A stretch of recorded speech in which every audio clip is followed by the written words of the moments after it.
Welcome to Everything Life Coaching. I'm John Kim. And I'm Noelle Cordeau. We are the founders of Lumia. And we're super passionate about all things coaching, and we want to share what we've learned from over a decade of coaching and training thousands of life coaches. Let's dive into the science and magic of coaching.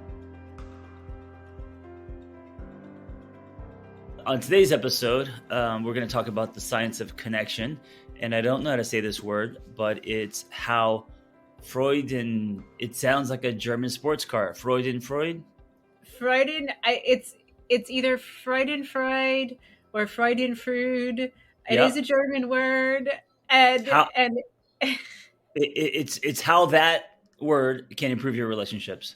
Yes. Yes. Yes, it is. And really specifically, why are we talking about this is because it's been in the news a lot recently. There's been a lot of coverage, especially through a viral article in the New York Times about how finding pleasure in somebody else's good fortune increases your own lived experience. Right. And we were talking about this, I think, in the previous episode, how that's kind of rare and hard to do. And maybe, I don't know, I feel like you think it's not rare. I feel like you think that it is more common than I think, but maybe it's because I live in Los Angeles. I don't know why, but I think we have different experiences.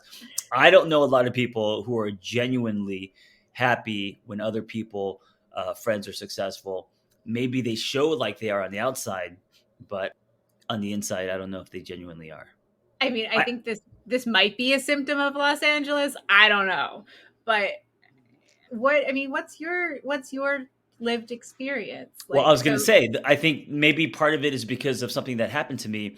A close friend of mine, he started to, on a text, he started to be very mean, very kind of like, we're on this text thread, and he started to kind of roast on me in certain ways, and he would do it to where it would be below the belt. And so on a different thread, I said, "Hey, what's going on? Like, why are you being so mean?"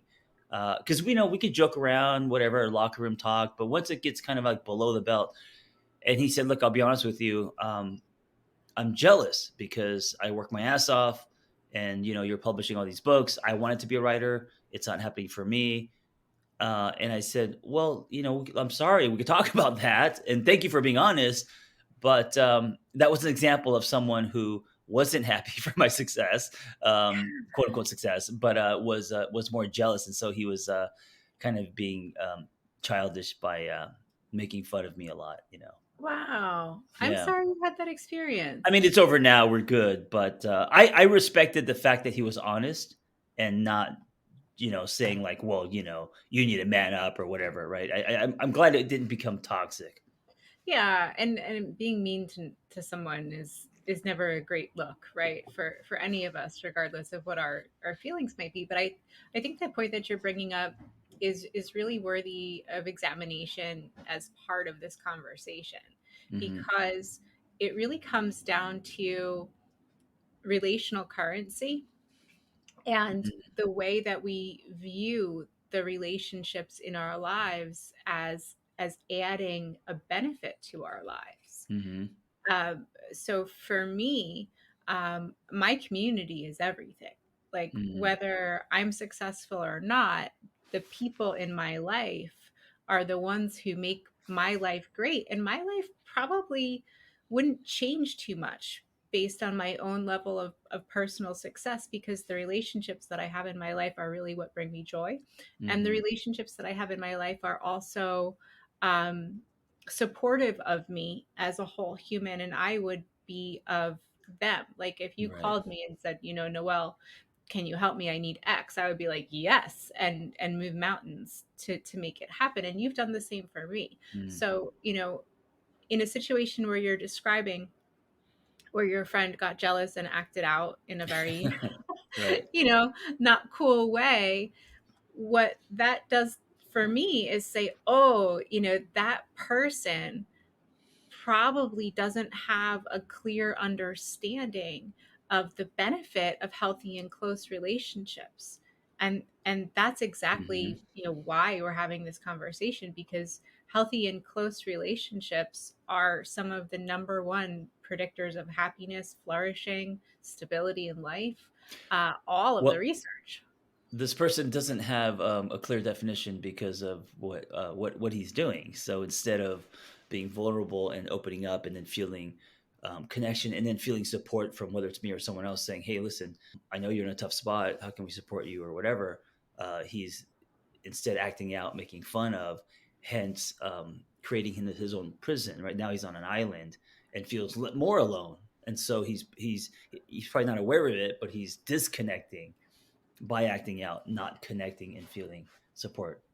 Very much, very Yeah. much. And so, how does this fit into our world of as coaches, and why do we care? Hmm. Well, as a coach, you're working with somebody to reach a goal. You're working with someone to improve their life. And something that we talk about in coaching is that you coach the person, not the problem. And Hmm. so, whatever someone is trying to achieve, we coach the whole person to advance within their whole life, alongside of their specific goal. And what we know from the research is that health, happiness, longevity, and life satisfaction are all made better by strong and close relationships. And they are relationships. Healthy relationships are just as important as material living standards, Mm. education, and being in good health to providing quality of life. What's tough though about relationships is that you're only 50%. I know. So I mean, you have full control over. I mean, I don't know about full control, but you have control more over your business or other things where it's just you doing things. But in every relationship, it's you and the other person, and so you can be the best you as you can. But if the other person is not hitting the ball back, there's only so much you can do. There's only so much you can do, and that's where Yeah. boundaries come into play, Yeah. but so if you were a coach and your friend was your client, and your friend was saying to you, man, I'm so jealous of this John Kim guy, he makes it look easy. As a coach, knowing that having close, valued, trusted, positive relationships is actually what's going to make this person feel better. How would you handle that situation? So, if I didn't have my coaching hat, I would be explaining how my journey with book publishing has been a long one, and I, put in many reps and all that. But that's not a coaching. I don't think that's helpful, right? For him Right. to see that I started 12 years, whatever. That's me almost defending, or I guess it's explaining, but that doesn't really help him. I think for me, if I was to put on my coaching hat, it's to first validate his feelings. Like, yes, I totally understand. Um, you're close to me, and you're putting in a lot of work. Things are not happening as fast for you, so I could understand that. I also know that a part of my story is when I was starting out, there were a lot of people way ahead of me buying houses and cars, and I was making zero money and struggling. And also, I had the similar feelings as you did, so I could understand that. So validating first, and then um, I would say exploring his feelings, where they're coming from, and probably realizing that it actually has nothing to do with me. I just represent something that is Yeah. activating him, right? So whether it's maybe he hates influencers and I represent that, right? Like, no, seriously, maybe it's like, oh, this guy plays with his phone for a living. I'm he represents something that I don't believe in or I think is wrong with the world, or there might be something deeper happening than just like John selling books. Yeah. I think I would take it from the perspective of like, wow, that really must be a burden to carry around those Hmm. feelings that have nothing to do with your own life and can't actually help you make your life better in any way. Yeah. What would it be like for you to turn your dial to the positive parts of this relationship, and how might it enhance your life to lean into this relationship, and perhaps even see this person who you clearly admire as a resource and an ally. And then with the person's permission, how can I help you? Yeah. Like, let's talk about, and this is what makes this coaching and not therapy. How can we move the needle forward? You know, what are your gifts? What are you working on? What are your barriers? What's blocking you from executing goals? You know, that kind of Mhm. conversation. Absolutely. Absolutely. It's a great way in. And I think too, really more specifically, and this is something that I think is vital in this conversation is, you know, thinking about where we put emphasis on the quality of our relationships. It tends to be reserved for Mm, our primary partner, usually one man, one woman, and that's the relationship that you focus on being understanding in. That's the mm, relationship that you focus on being supportive in. But these are skills that if we use them in every single one of our relationships will actually lift our lives up right, exponentially. right. And when we focus just on that one partner or your child, that's when you get kind of off kilter. Yeah, I think so if I didn't actually think about my response and my intention and just kind of allow me to default, it could come out as, well, fuck you, and you know, I did all this, and well, you're not being a good friend, and how dare you be jealous, you know. So I could sabotage, and I could also be defensive and poke. So actually putting on this kind of coaching hat, and what can be safe and productive and encouraging and ultimately can help the relationship is, it requires tools. It requires the things that we teach at Lumia. It requires reps and training, and it's not easy to do. You know. No, it's not. Yeah. And the bulk of the literature that is looking at the benefit of having genuine, positive, and supportive relationships comes from end of life surveys. Mm, When people are on their deathbeds, no one ever says, I wish I made more money. No one right. ever says, I Right. wish I worked longer hours. The number one thing that people say is, I wish I had spent more time investing in the relationships Mm, in my life yeah. that are really important to me. And sharing good news with others and having that be reciprocal, you're absolutely right. It's just like any other form of training, but that's the secret sauce. That is the important thing that makes your relationships better. And it's a two-way street. So what's it like in your home life? How, to what extent is this part of your like family life conversation? When it comes to this concept of Farfetnugan, Or yes. that was a Volkswagen term back in the 80s. Yeah, I mean, with family, of course, it's, you know, all the success is in a pot almost that we share. It's kind of a how I grew up as well, being in the Korean culture. Um, Someone else's success is also our success because it's family success, and whatever that success is, whether an individual gets to define that. So, you know, whether it's getting an A on a report card, or, you know, with my parents making X amount of dollars selling fried chicken, whatever it was, success, as long as it brought someone else joy, would also genuinely bring you joy as well. You know, impacts the everyone. When you were a kid, sixth, seventh, eighth grade, maybe even high school, or maybe even college age, like, Hmm. did you feel that sense of family and connection and joy with your friend group? So, yes, because I was bad at school, all the weight was on friendships, and that's how I felt safe in the world. And my parents were always gone working, you know, the long 16-hour days. So, friends are all I had. And I think that's why I was desperate to be good at something so I didn't get bullied, right? Because those Mm. ages are, I mean, they can go one way, or they can be very traumatizing if you're the one that's getting bullied and picked on it, you know, because you're such a sponge, and you don't have no sense of self. And so being good at something, whether it was spinning on my head, or, you know, awing over trash cans, or whatever it was the ticket into protection, so I wouldn't get beat up, and it was a ticket into having a community where, you know, we then became friends, and we had each other's backs, and I felt less alone in the world, and all of that.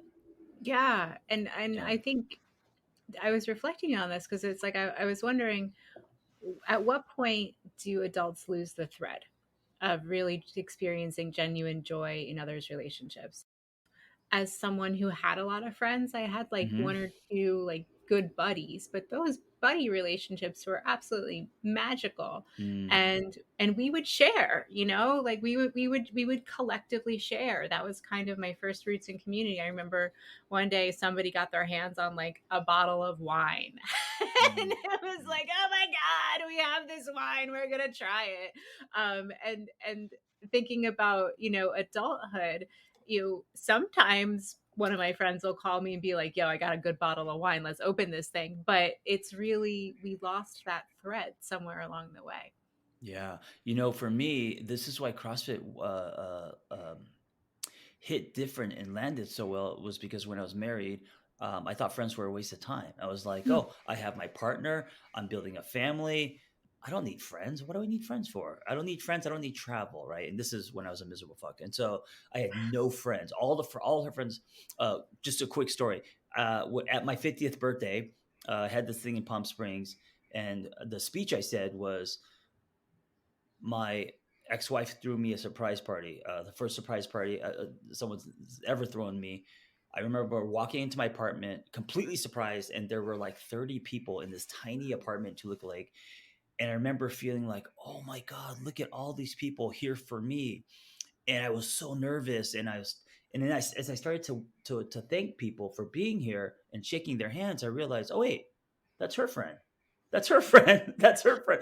And by the end, I felt so alone because I was like, oh, none of them are my friends. They're here because she asked them to come.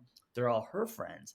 And so it was a cold shower, a moment in me where I was like, I have no friends. But when the divorce, when the marriage dissolved, the reason why I was drawn to CrossFit was because it was the first time I felt a community where we not only did an activity, but also we would then, barbecues and eating and, getting all that. And it was the first time I felt that sense, like you said, 8 year old, 8, 9, 10, the Yeah, neighborhood kids. Yeah. So, totally. And I think there's something really specific and important about CrossFit is that it's based on positive engagement.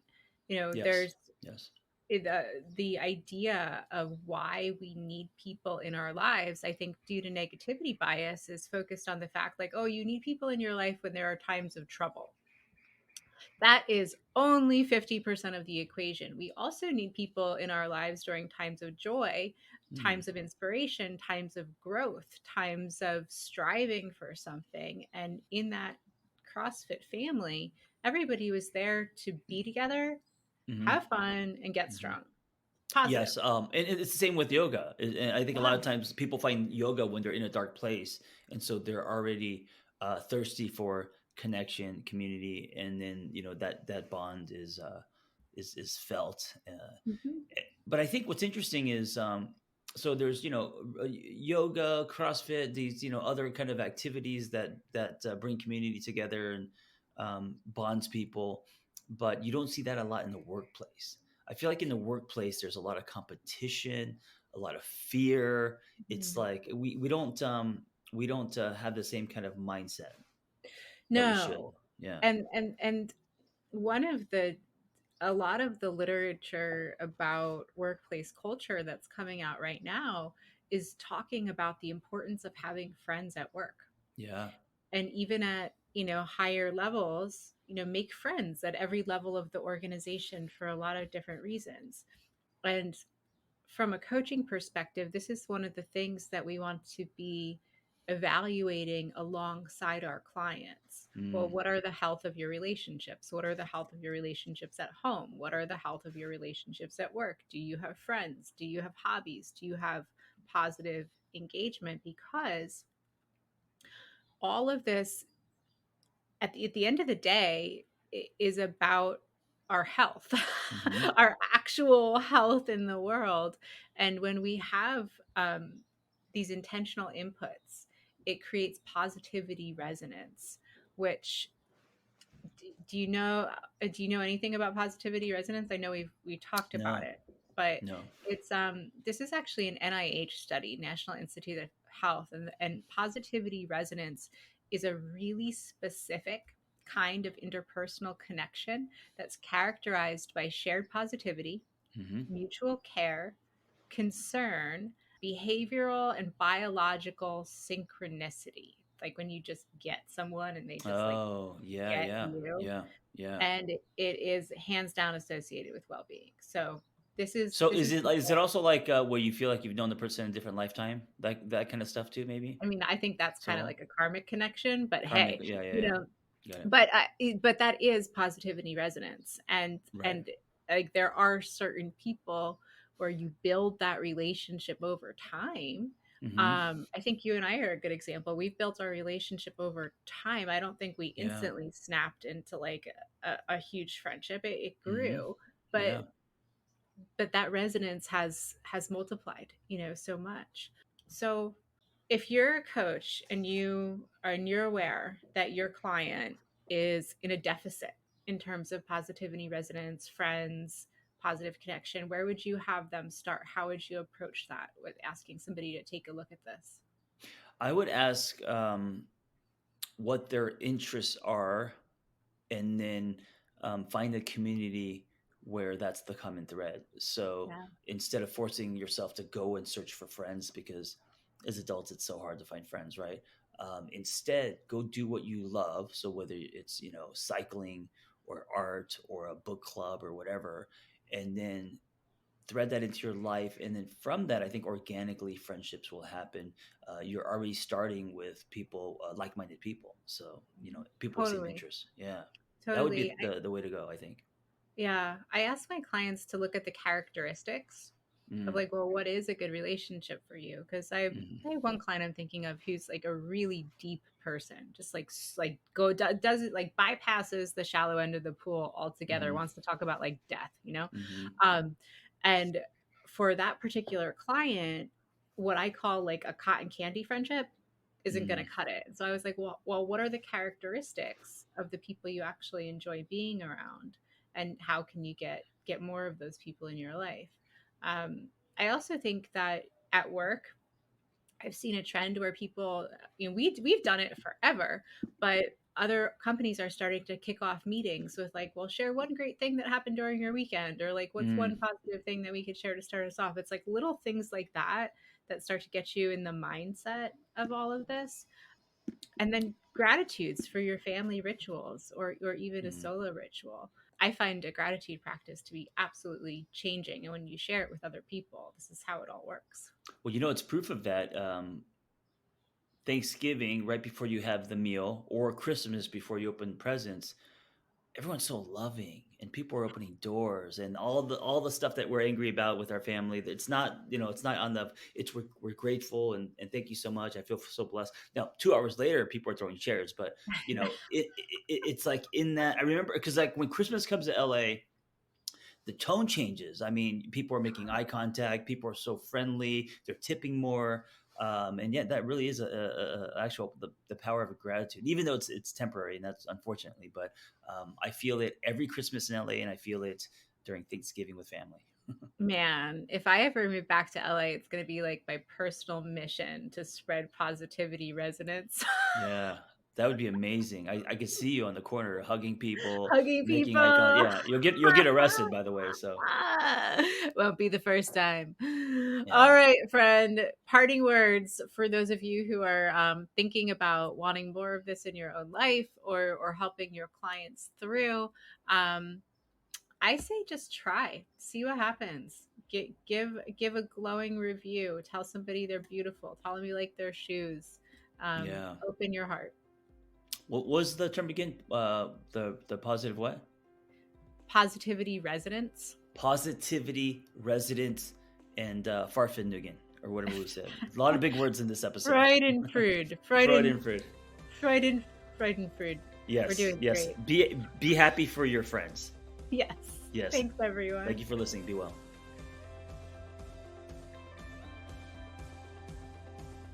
Thanks for listening to Everything Life Coaching. If you're feeling the draw to become a coach, head to lumiacoaching.com/everything. Explore a new career that brings fulfillment, gives you a true sense of purpose, and a bold community to do it with. Lumia is ready to equip you with the tools, training, and community you will need to reach your goals. If you're ready to build a unique coaching business on your own terms while making an impact on the world at large, Lumia is the next bold step in your coaching journey. That's lumiacoaching.com/everything.